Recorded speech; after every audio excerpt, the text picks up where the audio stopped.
Hello and welcome. Thanks for joining us. This is TJF Talks. I'm Chris. I'm Cheetah, and on our podcast, we invite notables to talk jazz, the life, the vibes, the music, and everything in between.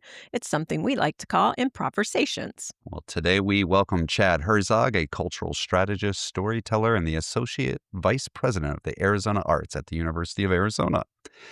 From leading the acclaimed International Festival of Arts and Ideas in New Haven to curating bold, community-embedded programs in Tucson, Chad merges vision and impact. Now, he believes art isn't an elite experience. It's a catalyst for connection, curiosity, and culture. And you're going to hear a lot of that and how it plays into the conversation today. A couple of things that he talked about: who sparked his curiosity and how. He also talks about a great story where you can see why cross-pollination of disciplines is important and can work, and how he curates for the community. So let's just jump right in. All right. Let's just start with this. So you're an artist and an administrator. Mm-hmm. So what fuels you in the morning? Is it food, art, or spreadsheets? I think anybody that knows me knows that spreadsheets would be the last thing that would fuel me. He's all about that. Yeah, That's my why, wife is the same way. Every morning, that's the first thing she opens up, I think. Yeah. Now, I think togetherness fuels me, which would take me to art, and actually food, because there's a combination there. But Yeah. I first thing I usually do in the morning is look for something new to listen to. Yeah. Give that a listen while I'm waiting for the house to wake up, and making coffee, and it just kind of sets my day. Are you the first one up usually? Or are you the early riser? Almost always, yes. Yeah, almost always. Yeah. Quite a bit earlier. So how do you find new music? I mean, is it stuff that people are bringing to your attention, then you have a list of, I need to listen to that, or how do you find it? Yeah, some of it is definitely like that. Everybody's always sending things, doing a lot of reading, whether it be industry mags, but also trash mags, trying to see what people are listening to, hoping that the algorithms are treating me well. With Apple Music or YouTube Music, I do rely a little bit on that for new discovery, and talking to friends. That's generally my best way to find new music is like, you have to listen to this, or have you heard this version of this, or have you heard this artist? Like, what are you talking about? And then, You have a good group in front of you, though, aren't you? With students a lot, and that can be a good place for discovery. It is. I wish I were able to get more discovery out of students. I think that, while we are part of the university campus, our direct interaction with students isn't as close as I would like it to be. But we have a number of students or recent graduates that work with us, and so we're always getting information from them, and We do people are that. tipping us off. Yeah. We do that sure. with our interns too. We're like, Yeah. what are you listening to? Yeah. What's like a new, any form of music, any like new young artist that's recently come to your mind that like, wow, Yeah, young. doesn't, maybe not, maybe I shouldn't even put the young Yeah, artist. yeah. It's Maybe new to you artist. yeah, and I don't even know if I would say a specific artist, because I'll also go in different genres too. Yeah. Right. And so I used to joke around when we would carry iPods in our pocket that Right. if I was hit by a bus and somebody would pull the iPod out and look at it, they would say, "Wow, this guy had schizophrenia." Like, there is no way that one person could listen to all of these different kinds of music. I run into that a lot too, just because obviously jazz is a love of mine, and people say like, what's all the jazz music you listen to? Like, well, that's not the only thing I listen to. Yeah. Right. It's surprising most of the time. Yeah. Most people like, what? You don't just listen to jazz music? No. And I love to go to art shows. Or they And I catch love- you doing something. You're Yeah. like, I got you. Yeah. Or Why are you're you at listening to that? Yeah. Or like, why are you listening to that music? What's up with that? Is there a certain time of day that like a certain music seems more appropriate than another? No, but I definitely have music that I'll turn to if things are not, if the day's not going the way I need it to, or if I just need to get lost in something. It's like a comfort space. Yeah. Oh, definitely. Or to take me back to places that, if it's a tough day and I need to revisit something that where I need to get my head out of that, I'll go back and put on some music. I'm definitely, and I think it's from ties to the Hawaiian Islands. I definitely find myself going to music from the Pacific, whether it be contemporary or more traditional. I'll get into cycles when it might be a piece that we're working on now, whether it be producing or commissioning, and somebody's given me a hint of some music.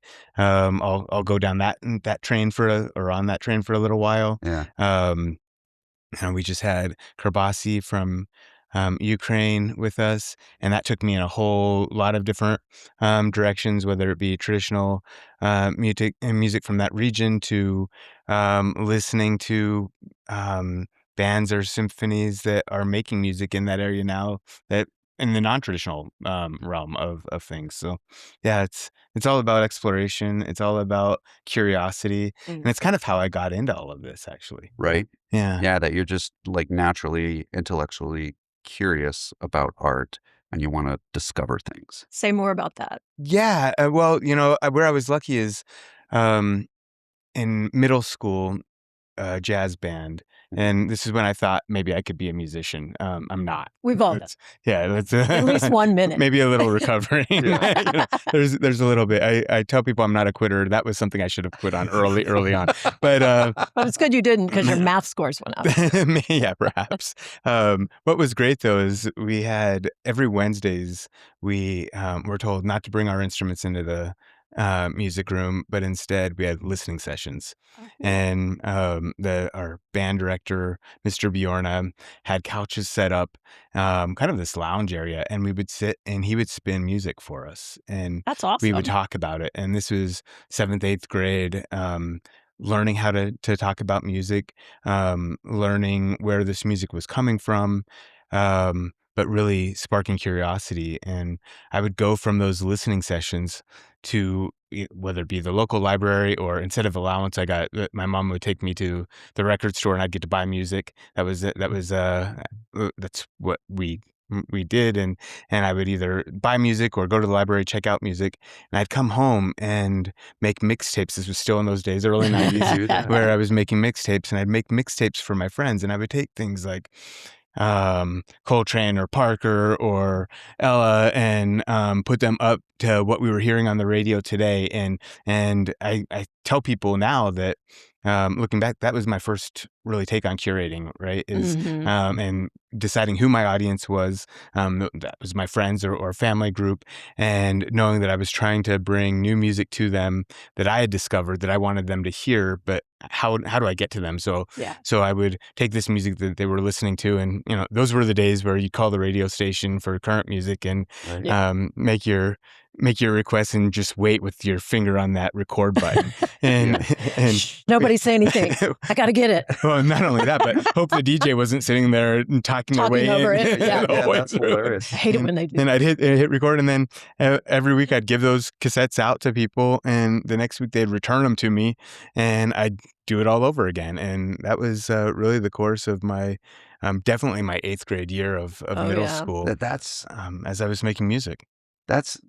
Did you do that's that? beautiful. Yeah, I kind of did that. I mean, too. I feel like we all did that. No, but yeah. I'm probably wrong. No, I did do that, not to the level that you did, but there's a couple things that you hit on just now. So one is curation, and then before that was inspiration from a teacher. So I got chills up my spine when you talked about it, your junior high band teacher, because I have the same exact story. Where he had a listening day? It wasn't quite the same, but his name was Mr. Weber, and he taught me funk. He introduced me to Herbie Hancock. Nice. He introduced me to Rush, to a Mini Moog synthesizer.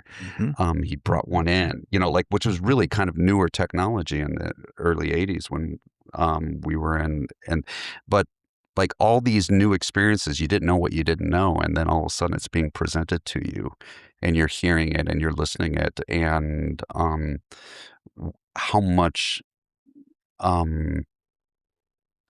being inspired by a teacher or art at a young age, what it does. Can you speak to that a little bit more? Yeah, I mean, it was so transformational. I didn't realize that was the case then. Right. I didn't either. It was, and actually, it probably wasn't until I was in graduate school that it started to click.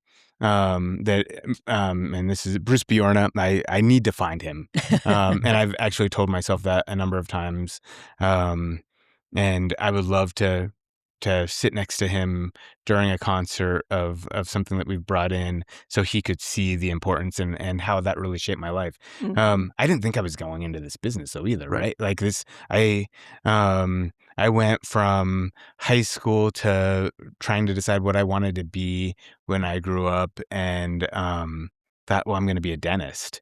That's funny. And so I was in high school thinking, Doctor. I was in yeah, pharmacy. yeah.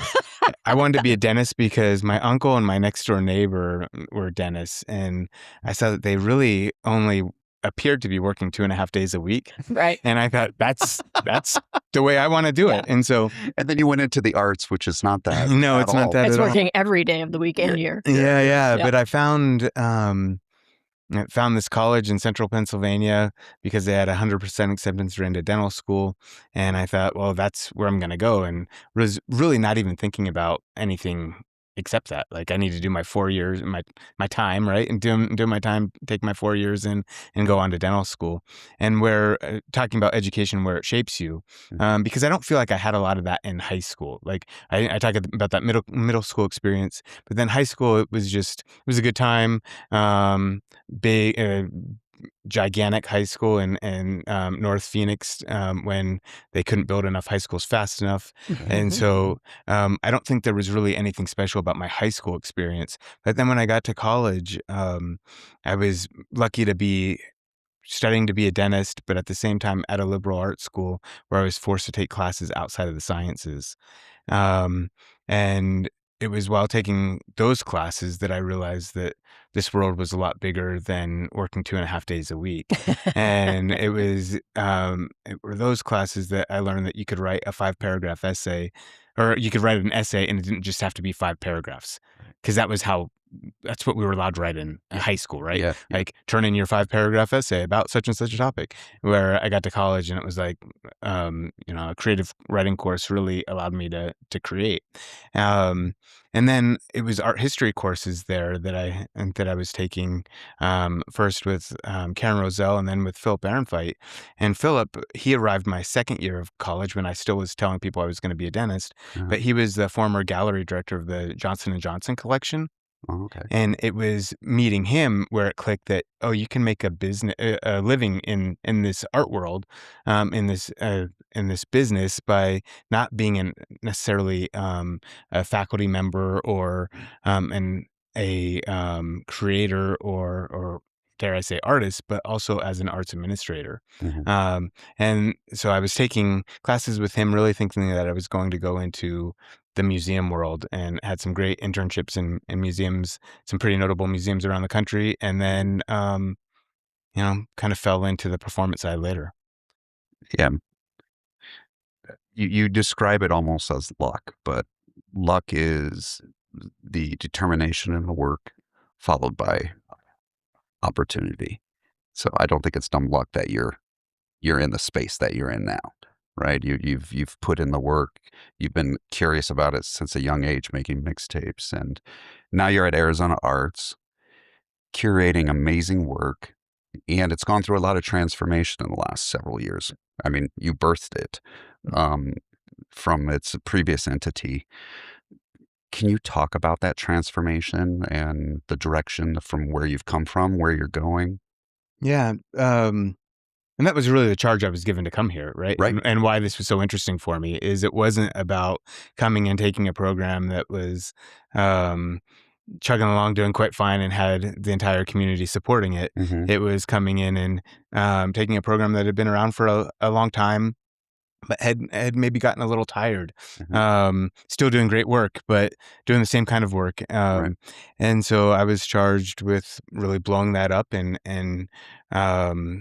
getting what is now our team of Arizona Arts Live on board to join us in doing so. And going from really, I think UA Presents probably operated much more like a roadhouse. And instead with Arizona Arts Live, what does it mean to bring people to Southern Arizona? We talk about Southern Arizona being our stage today, that we're not just at the university, or not just in Centennial Hall, but really all around Southern Arizona. What does it mean to bring the world to Southern Arizona, but then also take Southern Arizona to the world?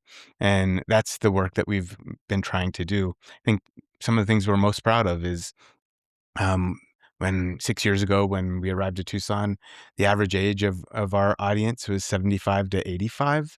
Some people have told me it was 75 to deceased. um, and that was pretty close, right? Yeah. And we had less than 1% of our audience were students. And I say students being anywhere from pre-K to university, or somebody that even called themselves a student.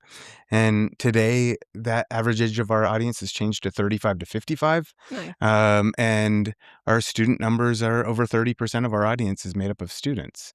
Um, you know, Is that part of the mission of what you're it, charged to get ab- students well, engaged in the arts? it's definitely, I mean, it's part of, it's definitely one of our guiding stars, right? Yeah. It's not necessarily in our mission, because our mission is broader than just students, but um, we're a university presenter. Right. And so when we look at and my for at least for me, and during my 25 plus years of doing this, when I've thought about university presenters, and I haven't always worked for universities, but it's our role as university presenters to do the things that, enhance the things that our universities are doing. We're training the next and best doctors, lawyers, dentists, educators, artists, business people, and as university presenters, I truly believe it's our role to train the next arts and culture goers.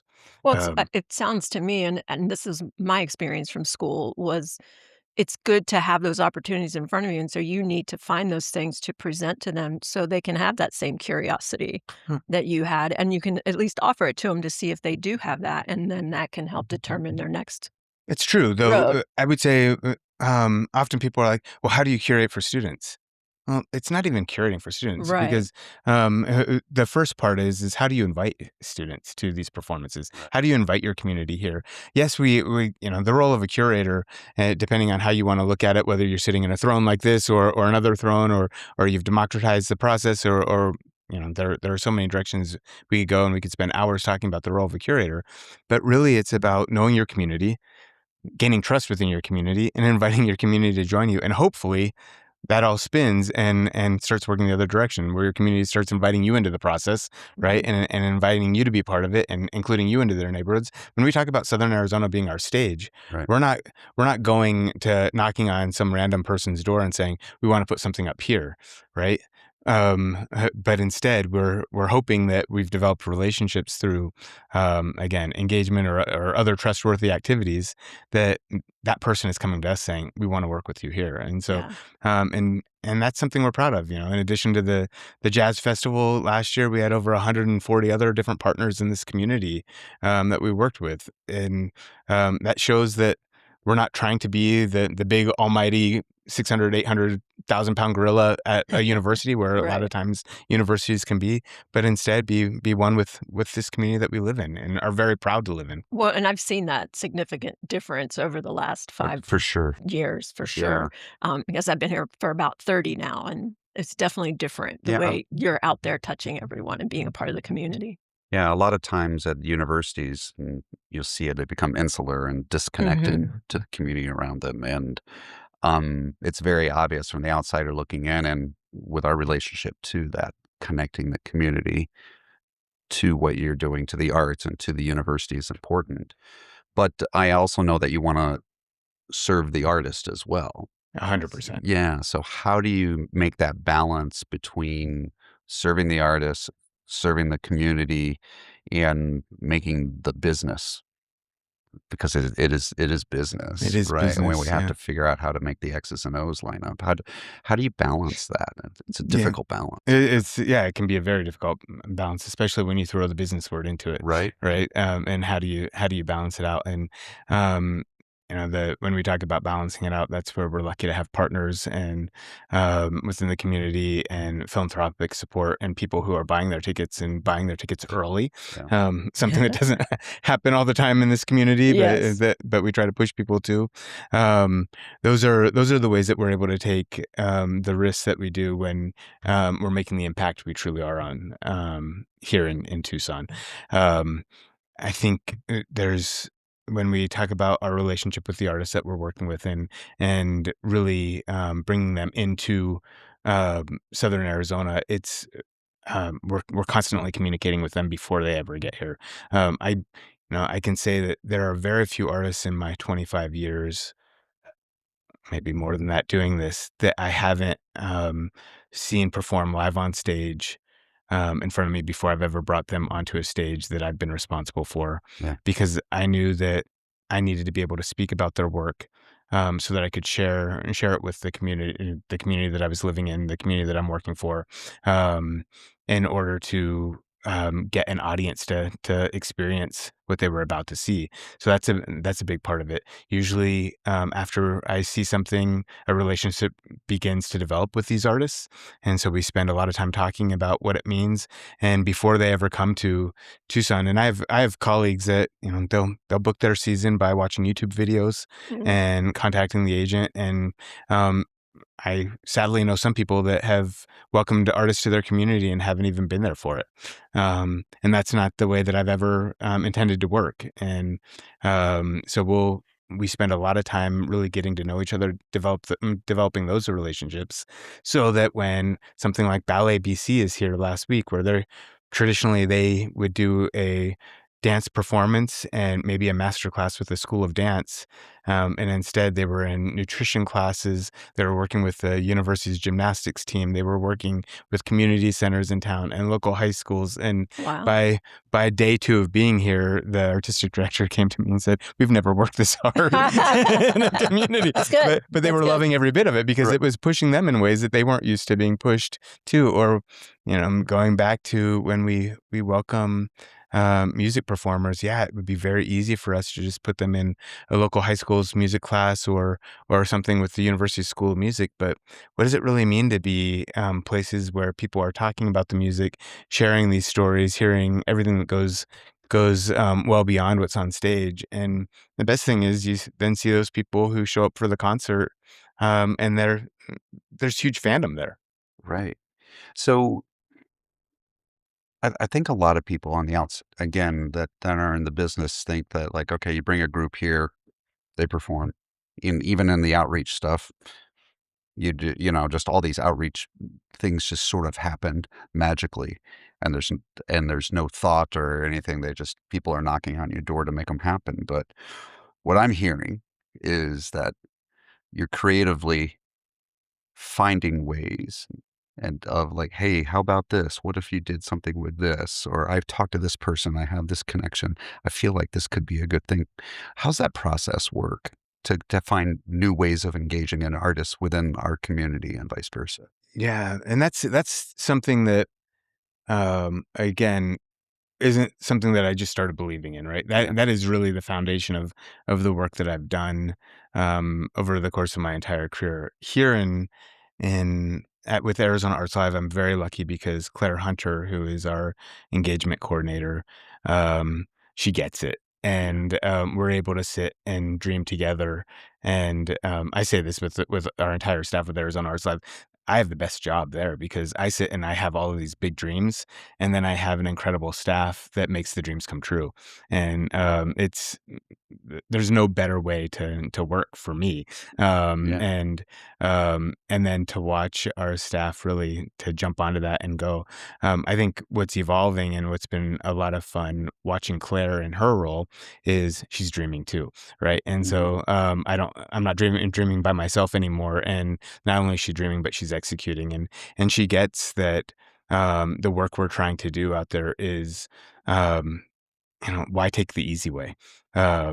And again, not to discredit putting a chamber group with the chamber music class, but what does it really mean when you put that same group in with, if we want to stay in the arts, last year, Clara put the WSA String Quartet in a studio art course, and they played as these artists were drawing and painting. Mhm. That was a cool thing. But what was also cool is when they're in a history course or a social studies course, or with engineering, or in the tree ring lab, and the tree ring lab's looking at how these violins are made, and the wood behind them, or out in the community working in a senior center, or really, breaking down what all this means, or what life is like on the road, or sharing a meal together. And Mhm. so for us to be able to bring a local chef in and create a menu that our community eats alongside these artists, and they share these experiences together.